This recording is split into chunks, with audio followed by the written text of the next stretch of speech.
Good morning. Today we are here to discuss certain topics in principles and practices of crop production.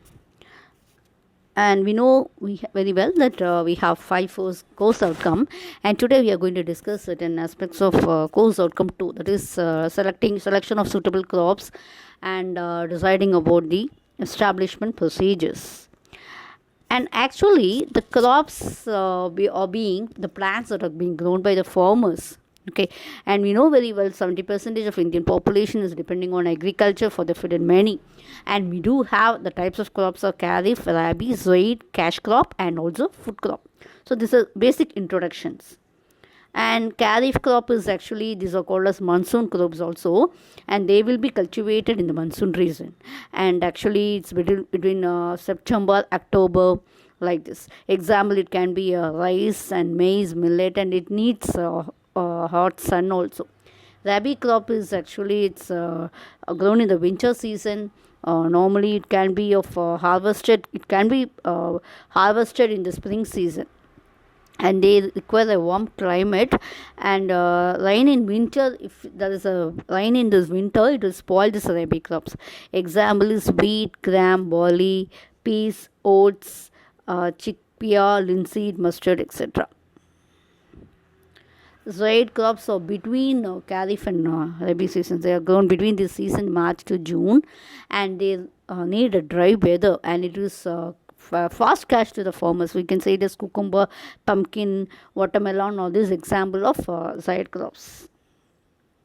So cash crops is actually this, mainly they are cultivated for the trading purpose only. Okay, and food crops are the crops grown to feed the human population. That's based on that. And another aspect what we do have is crop rotation. What is crop rotation? Actually, why I'm taking it as in the along with the types of crops is, this is also one practice of establishing crops. Okay, how we are growing crops. So we are growing different types of crops on the piece of land. The main purpose is reducing the need for chemical fertilizers and also to control the pest and also the weed.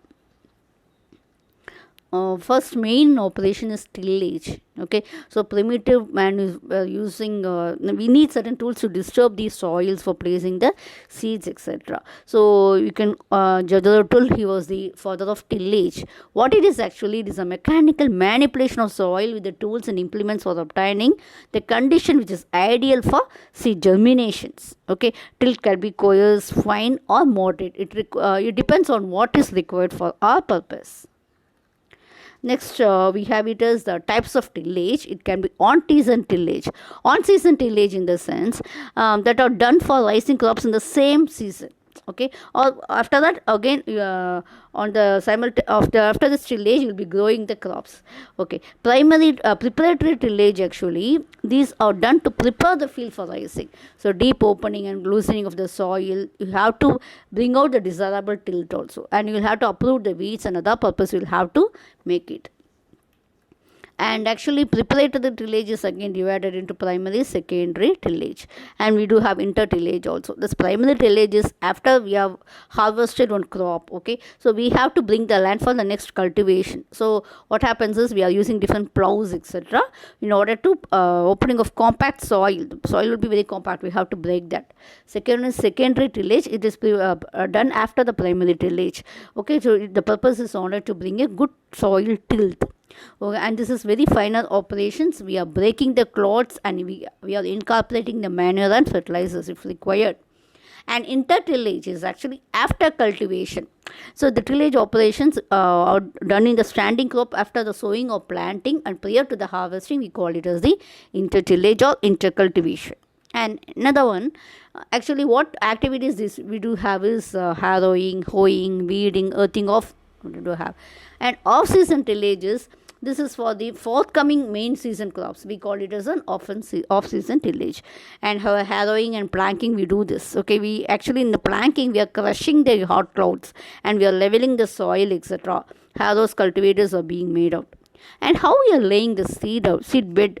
Okay, leveling boards are required. Board scrapers are used for leveling, and markers are used for the layout of the seed bed. What is the purpose of tillage? That is very essential. The main purpose is we need a good seed bed, and we have to create a soil which is suited for better growth, and there should be no weeds. Okay, and water conservation is main concern, so it has to absorb more rainwater. The manure and fertilizer has to be mixed. There should be a very good water flow permit to the seed and seedling roots. Okay, you have to remove the hard pan. For this purpose you are going for tillage. And also we do have puddling is this actually this will be mainly done with the rice crops. This tillage operation is done in a land with standing water, we call it as puddling. Okay, in standing water, so puddling creates an impervious layer below the surface to reduce the deep percolation losses of water, and the purpose is to mainly to provide soft seed bed. It can be done in both the directions, right? So wet tillage will destroy the soil structure and the soil